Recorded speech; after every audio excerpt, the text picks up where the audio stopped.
మీ తరఫున మహిళల ప్రాతినిధ్యం వహించడానికి మనం చూస్తే దక్షిణ భారతదేశంలోనే తమిళనాడు కానీ కేరళ కానీ అదేవిధంగా కర్ణాటక కానీ ఆంధ్రప్రదేశ్ అప్పుడు ఆంధ్రప్రదేశ్లో కానీ ఇప్పుడు విడిపోయిన తర్వాత ఆంధ్రప్రదేశ్ తెలంగాణలో కానీ ఎక్కడ కూడా మహిళా నాయకత్వం లేదు. ఇప్పుడున్న పరిస్థితుల్లో గతంలో ఉండే జయలలిత గారు వారు చనిపోయినారు. మొత్తం ఈ సౌత్ ఇండియాలోనే మహిళా నాయకురాలు లేరు. మరి మీ అందరికీ జనాభాలో సగ భాగం ఉంటారు. మీరు ఇంట్లో నలుగురుంటే అట్లా ఇద్దరు మహిళలే ఉంటారు, ఇద్దరు మగవాళ్ళు ఉంటారు. అంటే జనాభాలో సగం, ఆకాశంలో సగం. ఇలా ఏ రంగం చూసుకున్నా ఇలా మహిళలందరూ కూడా ఫ్లైట్లు నడిపిస్తా ఉన్నారు. మహిళలందరూ కూడా సముద్రంలో ఉండే ఓడలు నడిపిస్తా ఉన్నారు. మరి రాజకీయాలు ఎందుకు నడపొద్దన్నటువంటి ఆకాంక్షతోటి, ఆ లక్ష్యంతో మహిళలందరినీ కూడా నేను నాయకత్వం వహిస్తా అని చెప్పి కవితక్క ఈరోజు ముందుకు వస్తా ఉన్నారు. మనం ఇంతకుముందు అనుకున్నట్టుగా దక్షిణ భారతదేశంలోనే జయలలిత తర్వాత ఎవరు లేరు. మరి ఇంత పెద్ద సమాజానికి నాయకత్వం అవసరం కదా. మరి మహిళల స్థితిగతులు, మహిళల పరిస్థితులు, మహిళల కష్టాలు, మహిళల నష్టాలన్నీ కూడా ఒక మహిళకే తెలుస్తాయి. ఇలా ఒక ఇల్లు నడిపియాలంటే ఎన్ని ఇబ్బందులు ఎదురైతే మీ అందరికీ కూడా తెలుసు. మంచేంది, చెడేంది. భర్త ఒక 5,000 10,000 సంపాదించుకొచ్చి వస్తే పాలోనికి ఏమి ఇవ్వాలి, పని మనుషులకు ఏమి ఇవ్వాలి, ఇంట్లో కిరాణా సామాన్లు ఏం తెచ్చుకోవాలి, పిల్లల సామాన్ ఏం తెచ్చుకోవాలి, పిల్లల చదువుకు ఎట్లా ఉపయోగించుకోవాలి. అదేవిధంగా మీ తరఫున, మహిళల తరఫున ప్రాతినిధ్యం వహించడానికి మనం చూస్తే దక్షిణ భారతదేశంలోనే తమిళనాడు కానీ కేరళ కానీ అదేవిధంగా కర్ణాటక కానీ ఆంధ్రప్రదేశ్ అప్పుడు ఆంధ్రప్రదేశ్లో కానీ ఇప్పుడు విడిపోయిన తర్వాత ఆంధ్రప్రదేశ్ తెలంగాణలో కానీ ఎక్కడ కూడా మహిళా నాయకత్వం లేదు. ఇప్పుడున్న పరిస్థితుల్లో గతంలో ఉండే జయలలిత గారు వారు చనిపోయినారు. మొత్తం ఈ సౌత్ ఇండియాలోనే మహిళా నాయకురాలు లేరు. మరి మీ అందరికీ జనాభాలో సగ భాగం ఉంటారు. మీరు ఇంట్లో నలుగురుంటే అట్లా ఇద్దరు మహిళలే ఉంటారు, ఇద్దరు మగవాళ్ళు ఉంటారు.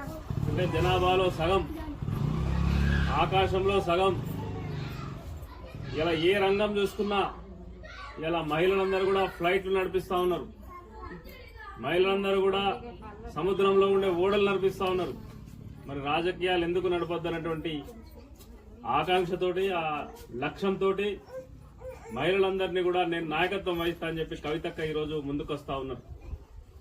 మనం ఇంతకుముందు అనుకున్నట్టుగా దక్షిణ భారతదేశంలోనే జయలలిత తర్వాత ఎవరు లేరు. మరి ఇంత పెద్ద సమాజానికి నాయకత్వం అవసరం కదా. మరి మహిళల స్థితిగతులు, మహిళల పరిస్థితులు, మహిళల కష్టాలు, మహిళల నష్టాలన్నీ కూడా ఒక మహిళకే తెలుస్తాయి. ఇలా ఒక ఇల్లు నడిపియాలంటే ఎన్ని ఇబ్బందులు ఎదురైతే మీ అందరికీ కూడా తెలుసు. మంచేంది, చెడేంది. భర్త ఒక 5,000 10,000 సంపాదించుకొచ్చి వస్తే పాలోనికి ఏమి ఇవ్వాలి, పని మనుషులకు ఏమి ఇవ్వాలి, ఇంట్లో కిరాణా సామాన్లు ఏం తెచ్చుకోవాలి, పిల్లల సామాన్ ఏం తెచ్చుకోవాలి, పిల్లల చదువుకు ఎట్లా ఉపయోగించుకోవాలి. అదేవిధంగా రోగమో నొప్పి వస్తే హాస్పిటల్కు పోవాలంటే 10 రూపాయలు ఎట్లా దాచిపెట్టుకోవాలి, కొడుకో బిడ్డో ఉంటే వీళ్ళకు లగ్గం ఎట్లా చేయాలి అని చెప్పి రూపాయిని కూడా మీరు కాపాడుకుంటూ వెనకేసుకొని కుటుంబాన్ని ముందుకు తీసుకుపోతా ఉంటారు. అయినా మనం పేద బడుగు బలహీన వర్గాలం, మనకు అయినా ఎదురు దెబ్బలు తగులుతూనే ఉంటాయి.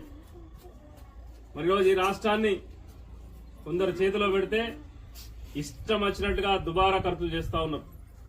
అవసరం లేని కాడల్లా ఖర్చులు జరుగుతా ఉన్నాయి. ప్రజా ధనమంతా లూటీ అవుతా ఉన్నది. అందుకే ఈరోజు ఆలోచన చేసి ఒక మహిళగా కవితక్క ముందుకు రావడం జరిగింది.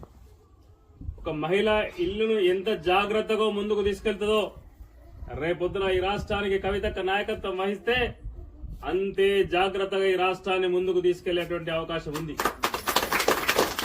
దుబారా ఖర్చులు లేకుండా, ఆగమాగం లేకుండా, అడ్డగోలు ఇబ్బందులు లేకుండా ఈ రాష్ట్రాన్ని అన్ని రంగాల్లో ముందుకు తీసుకెళ్లేటువంటి సర్వ సామర్థ్యం, సర్వ శక్తులు ఈరోజు కవితక్క దగ్గర ఉన్నాయి. మీరందరూ కూడా మనం చూసిండ్రు, ఒకతే మహిళ కవితక్క నాయకత్వంలో మేము కూడా జాగృతిలో చేరుతాం. రాష్ట్రంలో మేము కూడా కవితక్క చేసే పోరాటంలో భాగస్వాములు అవుతాం. ఎందుకంటే మీ అందరు కూడా తెలుసు, గత 20 సంవత్సరాలుగా బతుకమ్మ ఏ విధంగా బతుకమ్మను ఆ నినాదాన్ని ఎత్తుకుని ఇలా ప్రపంచ స్థాయిలోనే మన బతుకమ్మను నిలబెట్టినటువంటి పరిస్థితి మనం చూసినాం. మరి రోజు ఒక బతుకమ్మనే కాదు, ఇక్కడ ఉండేటువంటి సంస్కృతి సాంప్రదాయాలను కాపాడడంలో ఆంధ్రకు సంబంధించిన వాళ్ళు అసలు మీకు చరిత్రనే లేదు అంటే మన తెలంగాణ చరిత్రను ఏ విధంగా కాపాడిందో మనందరూ కూడా తెలుసు.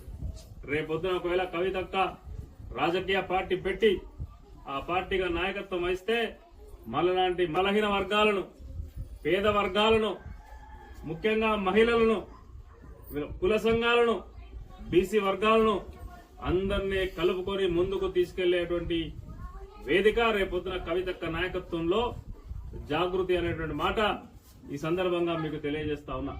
మండలంలో ఉండేటువంటి నాయకులు, ఇలా మీ మండలానికి ఇన్ఛార్జిగా శ్రీనివాస్ గారు ఉన్నారు. మరి ఇక్కడ సల్మా గాని, మన కుతాడు శ్రీనివాస్ గాని, అదేవిధంగా ఈ రోజు చేరినటువంటి జయపాల్ రెడ్డి గారు గాని, ఈరోజు మీరు ముగ్గురు నాయకులు ఇక్కడ ఉన్నారు. మీరందరూ కూడా ఇదే స్ఫూర్తిని ఇలా ఏ విధంగానైతే కరీంపేటలో ఒక 20 మంది 30 మంది మహిళలు ఈ రోజు మన దగ్గర జాయిన్ అయినరో ఇదే స్ఫూర్తిని రేపొద్దున మండలంలో మిగతా గ్రామాలలో కొనసాగించాల్సిన అవసరం ఉంది. మీ ముగ్గురు నాయకులు మన చంటి శ్రీనివాస్ గారిని కోఆర్డినేట్ చేసుకొని అవసరమైతే పిలిపించుకొని ఇంకా చాలా గ్రామాలలో కూడా ఇటువంటి విధంగా జైనింగ్ జరిగితే, వనజక్క కూడా ఇక్కడ సీనియర్ నాయకురాలు చాలా రోజుల నుండి కూడా వారు పనిచేస్తా ఉన్నారు. మరి ఇటువంటి నాయకులు మీరందరూ కూడా రేపొద్దున ఈ మండలంలో జాగృతి బలోపేతానికి, రేపొద్దున కవితక్క నాయకత్వాన్ని బలపరచడం కోసం మీరు ఈ మండలంలో ఖచ్చితంగా ఇంకా పెద్ద ఎత్తున గ్రామాలు తిరిగి వాళ్ళందరినీ కూడా జాగృతి వైపు ఆకర్షణ చేసి వారు జాగృతిలో చేయించితే ఖచ్చితంగా రానున్నటువంటి రోజుల్లో ఈ మండలం మంచి స్థాయిలో ఉంటుంది, జాగృతి బలోపేతం అవుతుంది.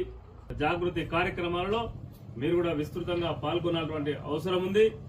అటువంటి కార్యక్రమంలో పాల్గొంటేనే మరి ఈరోజు మనం జాయిన్ అయిన దానికి ఒక సార్థకత వస్తుంది అన్నటువంటి మాట ఈ సందర్భంగా తెలియజేస్తూ, మరి ఇక్కడ నాయకులు రేపు భవిష్యత్తులో కూడా మంచి కార్యక్రమాలు చేయాలి, జాగృతిని శంకరాపట్నం మండలంలో బలోపేతం చేయాలంటే మీరు కూడా మన గ్రామాలలో మండలాల్లో తిరగంలా అని చెప్పి తిరిగి జాగృతిలో చేరే విధంగా నాయకులను, యువకులను, మహిళలను ప్రోత్సహించాలని చెప్పి కోరుతూ